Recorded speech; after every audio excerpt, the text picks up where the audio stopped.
Welcome to This Week in Electro. And you're probably looking at this right now thinking, this looks a bit odd. Why are you sitting in a music studio? And that's because this is all part of the story that I want to actually tell you this week. A lot of times I get asked by my students, why did you stop being an electrician full time? And there's various answers for that, and I'm going to go through and explain a lot of that today for you. But the reality is, I actually never wanted to be an electrician in the first place. It was a job that I just ended up in for lack of other resources.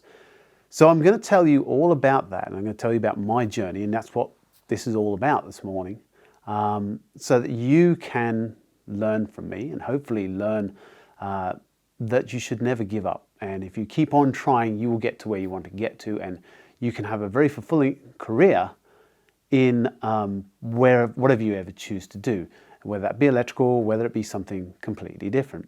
So here we go. Let's start my journey.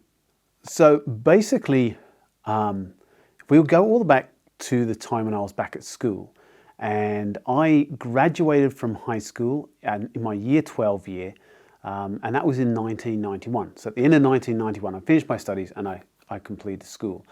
Now, back then in Australia anyway, most students left in year 10.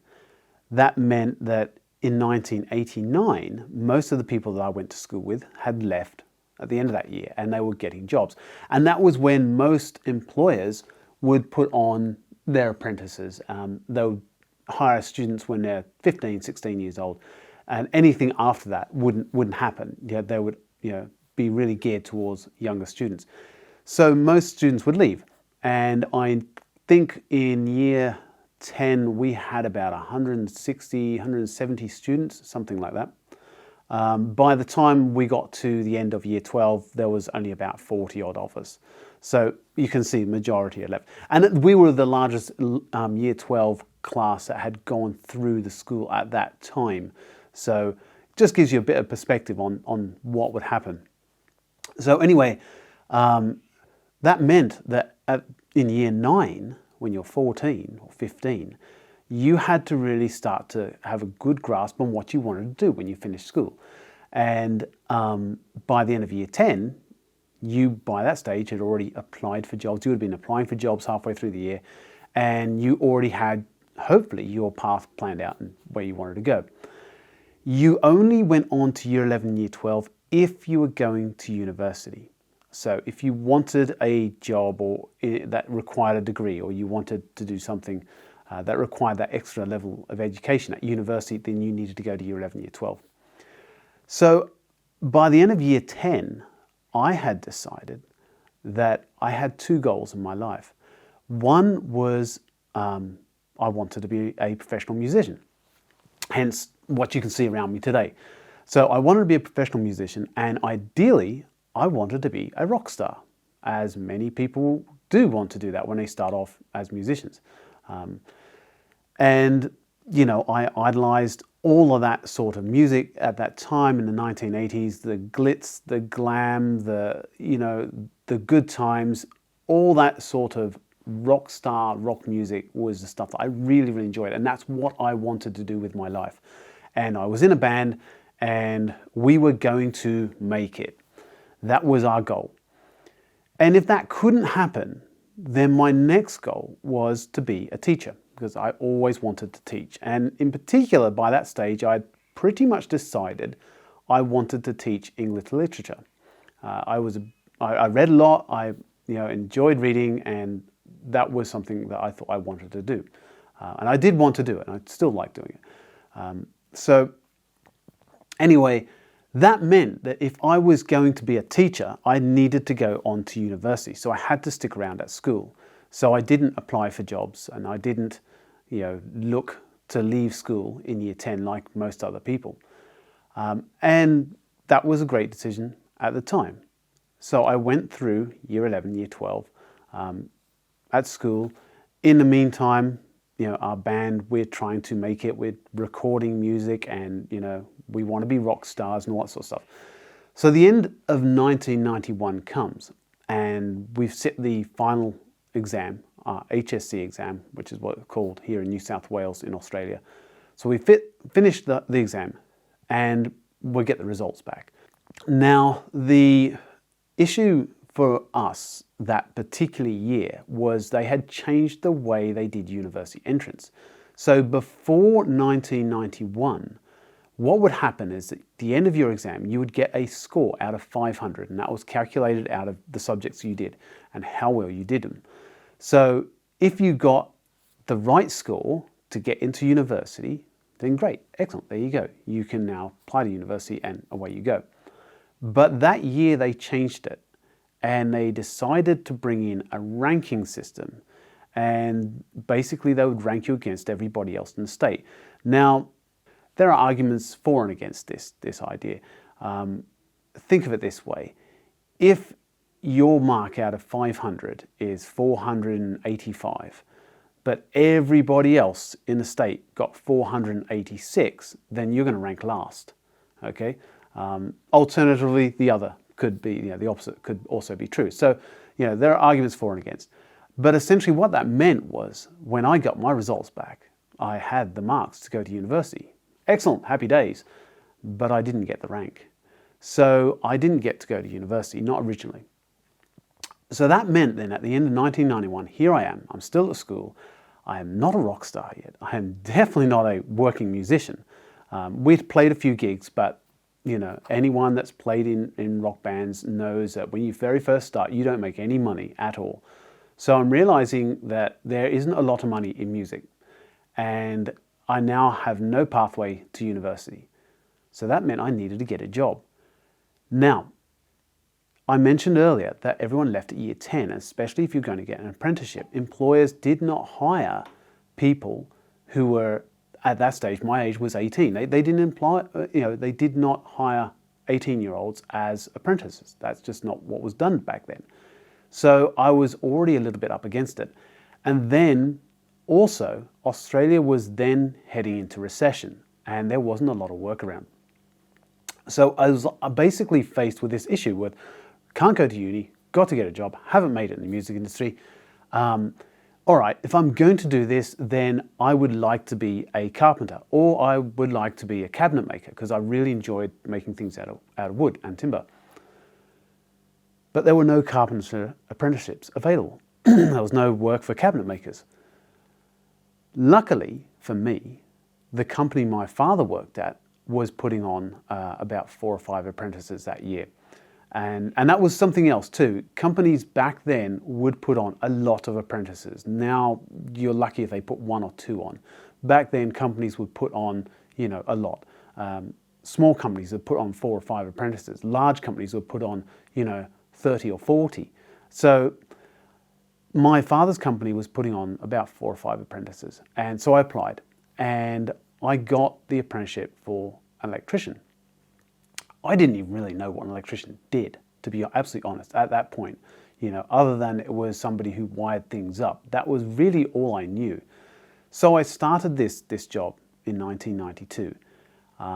And I very, very early on realized I didn't like it. And it was probably not because I didn't like the electrical side of things. I actually do really enjoy doing that. It was really because this job, this apprenticeship that I had, was in heavy industry. And I was working in a factory as an apprentice maintenance electrician, which meant I really couldn't do very much because I didn't understand anything there. And it was all big machines and I had no idea. And, I'm basically following this tradesman around, holding his tools, holding his ladder. Pretty much for the first year of my entire apprenticeship, that's all I was doing, holding tools and holding ladders, watching him do stuff. And I had no idea what he was doing. So it was noisy, grimy, grotty, and it was, as most factories are, it was out the outskirts of the city. So, it was just not a nice environment. Literally you clock in, you clock out. There's a hooter that goes at 7 o'clock when you start. There's a hooter that goes at 9 o'clock when you can have a break, and then a hooter goes at 9:15 when your break's over. And it was very, very regimented and not something that I enjoyed. At the same time, most of my friends I had some friends that were at university, so they're living it up. They're having a good time, right? Living the life I wanted to live, which I didn't get. And then my other friends were also working, but a lot of them were working in other industries, other areas. So they were working more in the city. So they could go out at lunchtime and catch up and see each other and have lunch with each other. Whatever. Meanwhile, I'm sitting in a factory somewhere on the outskirts of the city, really not enjoying it and not seeing anyone, not socializing, and just feeling totally disconnected, really, from the rest of the world. Your whole life becomes just this factory. That's all you see day in, day out, unless you catch up with people in the evenings, and then you're generally too tired to do that most of the time. Anyway, and then weekend rolls around, and because I'm working in a factory, there was lots of overtime. Now I tried very hard not to do overtime because, those 2 days a week became really precious to me. Keep in mind, I'm still trying to play music as well. I want to still be successful in the music industry. And that really meant that the only time I've got to do that is those 2 days on the weekend. So suddenly your life becomes very constricted from what you used to be when you were at high school. So here I am doing this. My dream of being a teacher has gone, and suddenly we hit about 1992, in early 1993, and what had happened is there had been a revolution in the music industry, and revolution is probably the wrong term, is definitely the wrong term. Grunge had taken over the music industry, and unfortunately, if you were like me and the music that you wanted to play, that meant that nobody was interested in it anymore. Literally nobody. There were $1 million bands that would sell 100,000 seat stadiums. Suddenly couldn't even sell tickets to a club with 100 people. The 80s type music was so ostracized that nobody would even willing to put their hand up and say, yeah, I like that stuff. So my dream of being this professional musician and playing the music that I liked was over. That was it. It was gone. Grunge had taken over, and I still hate grunge to this day. They're a bunch of talentless hacks that couldn't use their instruments and couldn't sing. And yeah, anyway, that could be another whole video.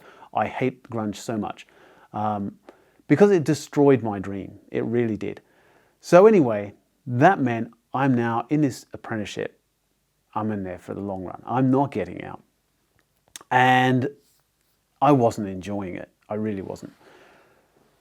So by the time I get to the end of my apprenticeship, and I'm literally wanting to get out of this place, and I really got to the point where I'd be happy to go on unemployment benefits. I thought that would be better than working where I am. I was looking at trying to change industries. I hated it so much. I was trying to find, work in other industries and just do something completely different. Because I didn't really understand at that time how wide a field electrotechnology was. I really didn't appreciate that. I had done, when I was at technical college, which today we call TAFE, I had done different types of electrical stuff, which I had never done, in my day job because of the nature of my day job being heavy industry. So I knew there was stuff out there, but very, very limited. So anyway, I had been applying for jobs knowing that at the end of my apprenticeship, my company was not going to keep me on, which was quite common back then. Most companies did not keep their apprentices on. They might have kept 1 or 2 on if they knew that we're losing tradesmen or whatever, but generally most companies would hire apprentices, they put a lot of them on, and then at the end, they'd put a lot of them off. That's just the way things were. So I knew I wasn't likely to be kept on, so I was applying for other jobs. And I finally got this job with an electrical company, and they were doing a lot of construction work. And I had never done any construction work before. So I was kind of excited. I was like, oh, excellent. This company is a really big company. I've heard of them. And this is going to be doing something different. So this could be it. And I started this job, And on my very, very first day, I was really scared. I really was. I had to stand by the side of the roadway, and the guys that were going to pick me up came past. They stopped. I jumped into this car with these people. I didn't even know who they were. Introducing myself to them. Hi, I'm Mark, and this is what I'm going to do. I'm your new tradesman. And that's the other thing. I was suddenly a tradesman. I was no longer an apprentice. And then we drove off to this building site where we would start working. And I got to this building site and I literally knew nothing. My 4 years of training as an apprentice were as heavy industry, maintenance on machines, wiring up a building. I had never done that before. I remember doing bits of that back at technical college, but that was it. So I'm kind of following people around, trying to hope I'm doing the right thing. And then I remember at lunchtime, we're sitting down in the lunch shed, and I just plucked up this courage to be honest. And this is so important. You need to be honest. No matter what you do, always be honest with yourself and with other people. So I plucked up the courage and I said, guys, I just want you to know, although I am now a qualified tradesman, I have worked in just maintenance for the last 4 years. So I don't know a lot of stuff that you guys know. And I'm definitely not going to be as fast as you guys are going to be. So I just ask for your patience and maybe a little bit of help. And that took a lot of courage to do that, because I'm sitting there with all these other tradesmen and they're expecting me to be at pretty much the same level because I'm now a tradesman, right? And there's no room for error now. I can't blame a mistake and saying I didn't know how to do that, because I'm expected to know that. And luckily for me, the people I was working with there, they were really supportive, really, really nice people. And they said, look, no problem. We'll look after you. If you've got questions, please ask us. And that made me feel so much better. And I was on that job for about 3 months. And by the time I finished that job after 3 months, I felt so much more confident as an electrician, as a tradesman, and I was actually starting to really enjoy it. I thought, wow, those 4 years of my apprenticeship that I hated so much, that felt like a totally different life. It was gone. I'm doing something that actually I'm starting to really enjoy now. So this was great. And I spent probably, must have been about 2 years. Probably about 2 years, I think, working on different building sites with this company. But unfortunately, I found after that time that I was starting to get a little bit, bored, a little bit restless, and I was no longer really enjoying it as much as I had when I first started. And I was starting to feel myself getting into a bit of a rut. Again, on the side, my music was going nowhere. By that stage, we had tried doing stuff where we were writing, recording music for TV and radio, and we'd had a little bit of success with that. But again, I'm a child of the 80s. That's my era, that's my music, and nobody wanted to touch it. So, by that stage, it was pretty evident I'm not going to get anywhere in my music career. It's just not going to happen. So here I am now, starting to get into a bit of a rut again. And then I got put onto a job to do some work with some fire alarms. And it was wiring up, there was a retirement home, it was an old people's retirement home. And we had to wire this building up for automatic fire alarm system. And I actually started to really enjoy it, because it was a little bit more high tech than just throwing cables around and connecting up lights or power points. It was more high tech. There was more involved, more thinking involved, more technology involved. And I'd always been a huge fan of technology. I love technology. So for me, this was like, wow, this is pretty cool.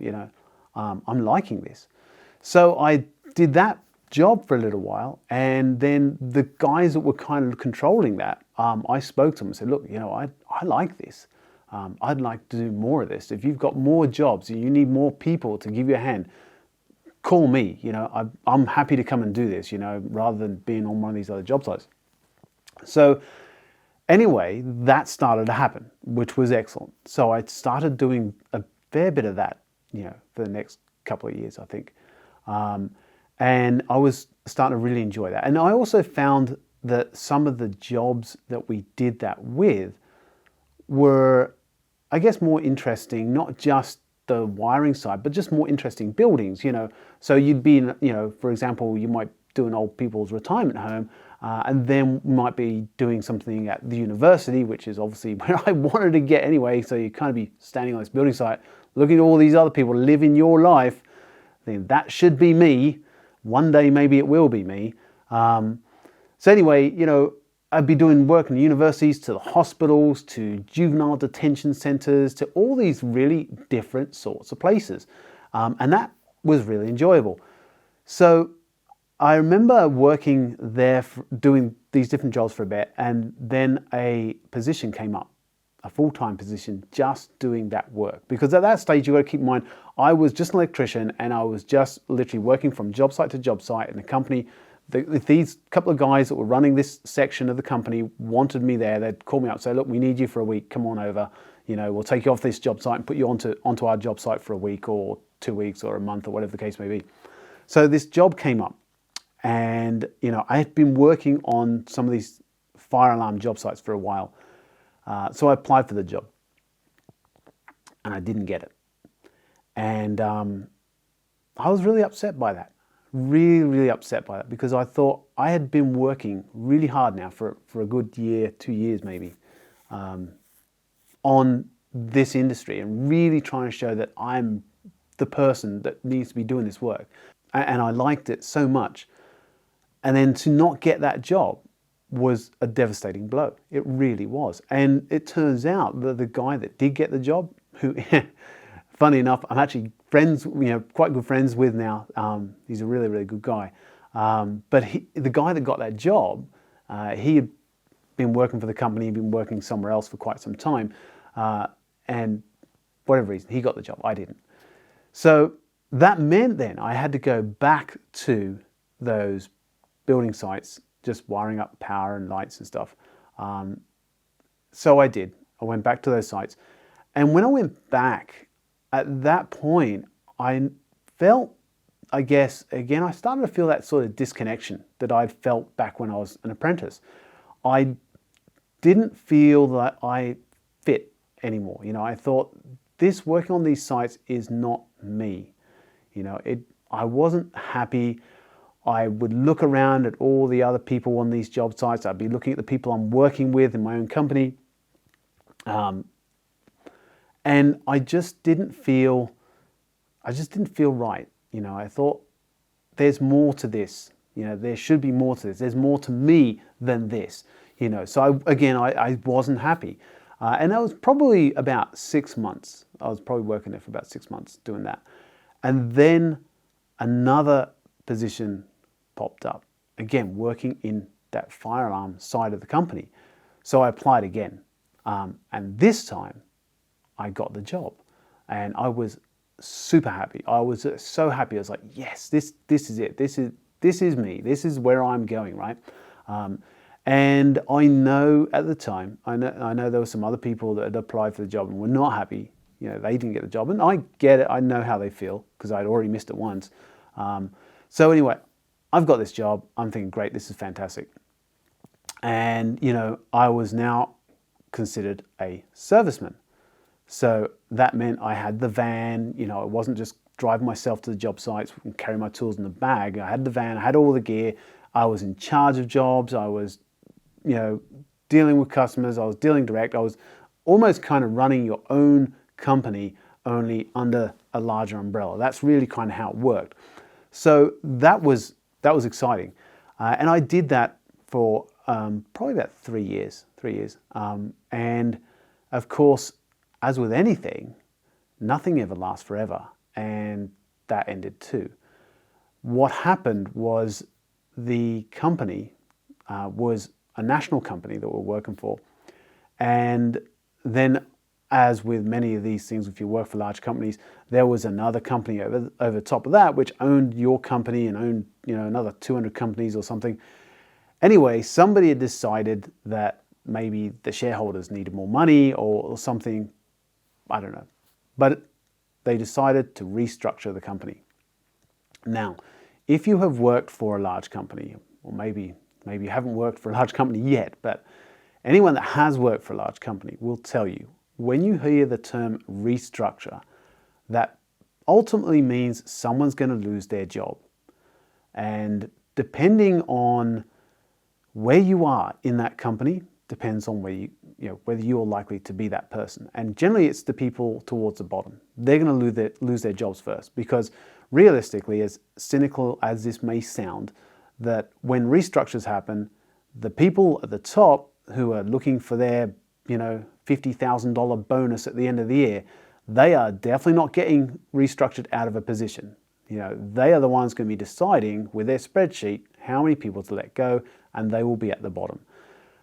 So that meant the restructure basically said our division of our company, which was in the city that I was living in, basically they were going to close it down. And that meant everybody that was working for this company is going to have no job in that city. The only saving grace was that one of the managers in the Sydney branch, so Sydney was going to overlook the entire state apparently, or at least most of the state of New South Wales. So one of the managers up there, he realized, he said, there is still money to be made in the city that I was living in, which was Wollongong. And he was quite happy to keep some of us on. And there was about 4-5 of us maybe that were going to get kept on. But everybody else was going. And this was a decision that was made right before Christmas. And it wasn't going to be told to anyone until after Christmas.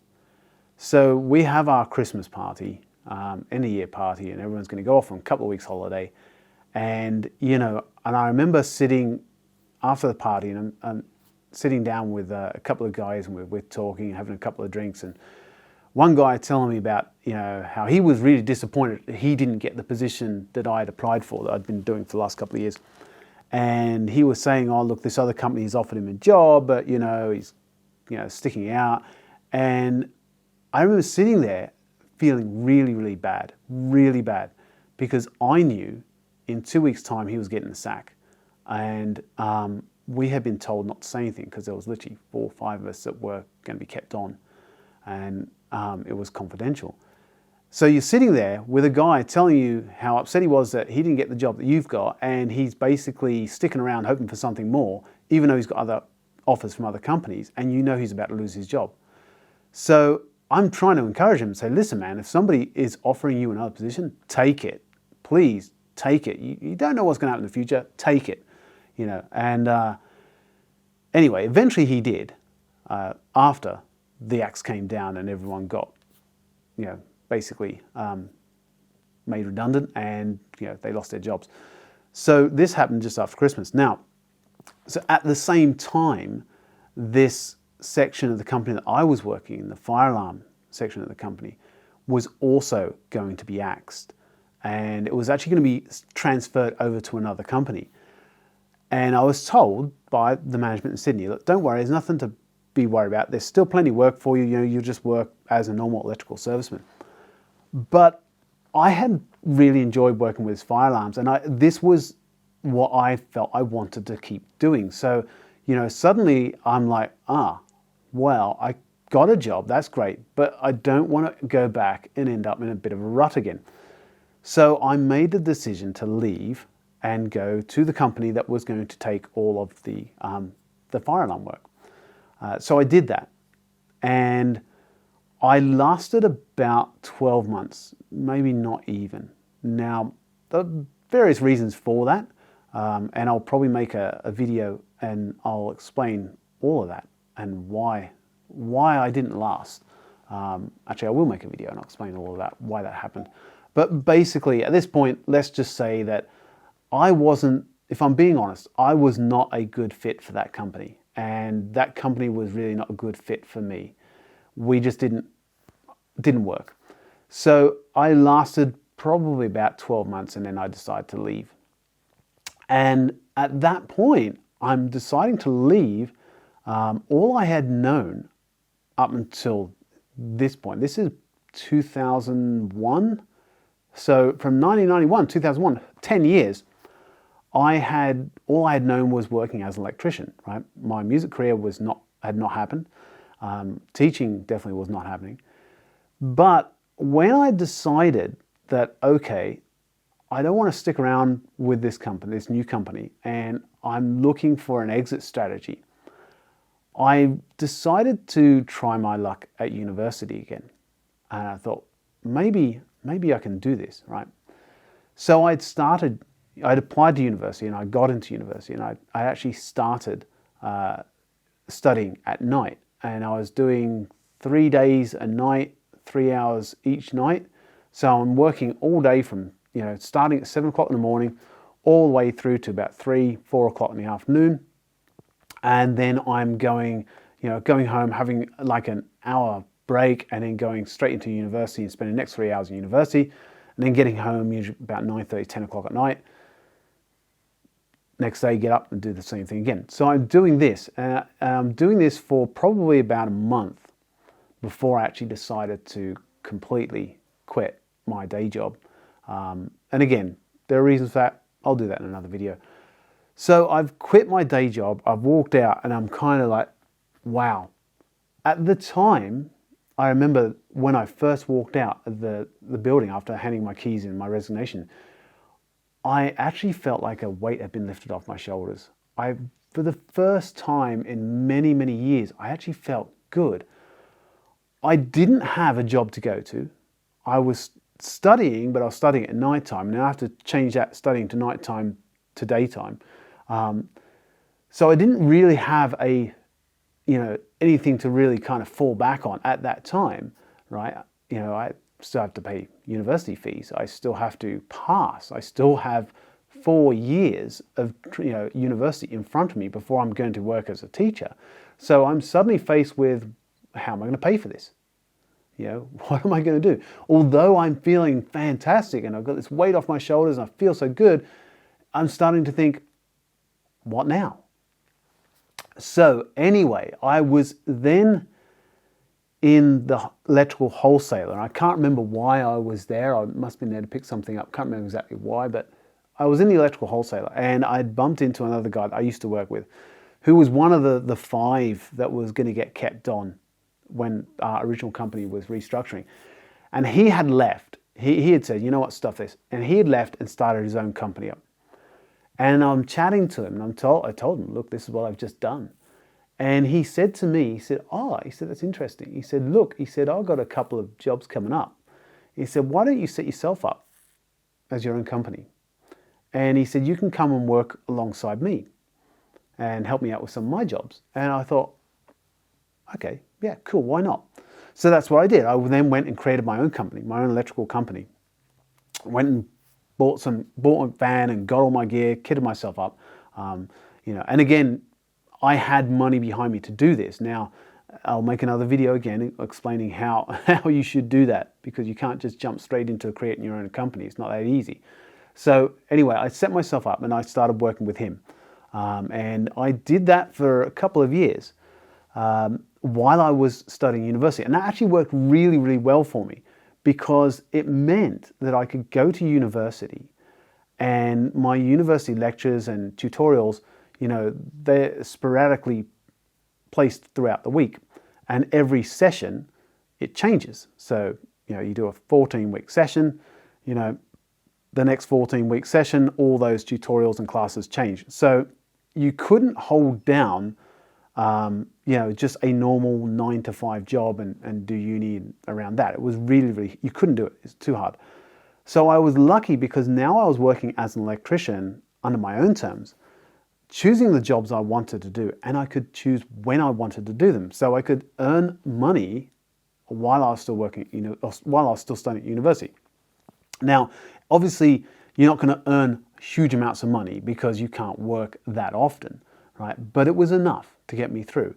And so I was working with this other guy for the first couple of years. And then after that, you know, he was getting bigger and bigger jobs, and he needed people who could spend all day on the jobs. And that wasn't, obviously I couldn't do that for him.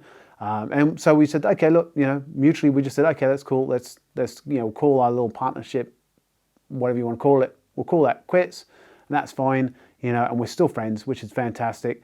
You know, and that just allowed me then to do my own work, my own electrical work, when I needed to do it and around my university. So I managed to do all of that. And then about 2004, that's when I graduated from university. And at that stage, I'm like, fantastic. Now I'm an English and history teacher, which is one of my goals, going back all the way back to 1989. That is what I wanted to do. So I had taken me 15 years to get there, right? But the perseverance and keeping on and keep on trying, it got me there. 15 years it took me, but I got there, right? So now I'm like, awesome, fantastic. I'm a teacher now. I don't want to do any more electrical. That's it. So I sold my gear, sold my van. That's it. Closed up my company. Done. So then I start teaching, and I got a teaching gig in Western Sydney, which is kind of like, for any teachers that might be watching this, especially teachers in the Sydney area, New South Wales, Western Sydney is almost like your apprenticeship for teaching. That's where all the jobs are when you first start, you know, for various social economic reasons, the populace of a lot of the schools. But basically a lot of jobs there, and that's where you start. And it is a tough start, right? It really is. You really learn a lot. And if you ever see in the news and you hear about them talking about teachers burning out in the first 3 years, this is exactly why, because they end up going to schools which are hard to work with, students that are hard to work with. It's very, very challenging. And again, you need perseverance. You got to get through that. You got to be made of that sort of stuff. I don't know, but you got to be persevere through that and work through it. So I spent 18 months working up there, and then I got that job was only a temporary contract anyway, and I then applied for a permanent position, which is at the school that I'm teaching at now. And I got that job down here. And the reason I got the teaching job that I currently have was because obviously I had the qualifications for teaching English and history, and they were looking for an English and history teacher. But they also needed a music teacher. And suddenly, all my years of trying to make it in the industry while I never got there, that then allowed me to say, yes, I can do that. Yes, I can teach music, of course. So that actually got me the job to teach where I'm currently teaching. But at that point, keep in mind, I'm no longer working as an electrician, right? So this is about 2007. So at that stage, I hadn't really worked as an electrician other than doing little things for friends or whatever for about 3 years. And then it must have been 2009. Yeah, 2009. At the time, our deputy principal at the school came to me and said, look, I know you're an electrician, and there's this new course, and it's a pre-apprenticeship course, and we're allowed to teach it, but we need an electrician to run it. Do you want to do it? And at the time, I was kind of, in the back of my mind, I was like, I don't really want to do this. I have just spent 15 years trying to get out of it, right? And at that stage, 4 or 5 years, you know, I have been out of it. And it's like, fantastic. You know, I don't really want to go back. But, you know, I wanted to keep the job that I had. And so I said, yeah, I'll do it. No problem. I'll do it. And then luckily enough for me, about the same time, another job came up at the school, and they had employed another teacher who also was an electrician, who now we run this course together, and you know, we get on really, really well. So we started this course, and then obviously part of that course was that you have to keep up what is called industry currency, and that means that you still need to work in industry to make sure that you're up to date with all the latest and changes and everything that happens. So that kind of meant I had to go back to working as an electrician as well as teaching. So I rebooted the company, and that's what I started doing. So on weekends or in the afternoons or whenever time I've got, I would then go back and do small electrical jobs so I can keep this industry currency up. But the funny thing happened is that with teaching this course and then going back to doing electrical, I actually enjoy doing the electrical now much, much more than I ever did before. I look forward to doing these things now. I really enjoy teaching the course. All right, this is a journey over 19 years, going from a job that I absolutely hated and I wanted to get out of so badly to, the same industry, but really enjoying what I'm doing, like really enjoying it. So what this video is all about is really about understanding that in electrotechnology, the field is so vast that although you may not like what you begin with, there will be something that you will find in that industry that you will enjoy. And it's just a matter of time and a matter of perseverance and a matter of looking until you find that area that you want to work in and then working towards it. So that really is my story of how I became an electrician and where I am here today. And so I hope that you get something from this video. I hope you've learned something other than just learning about me, but I hope that you are inspired to keep on your journey to do whatever it is that you want to do. So if you have liked this video, please like and subscribe. And I will see you in the next video.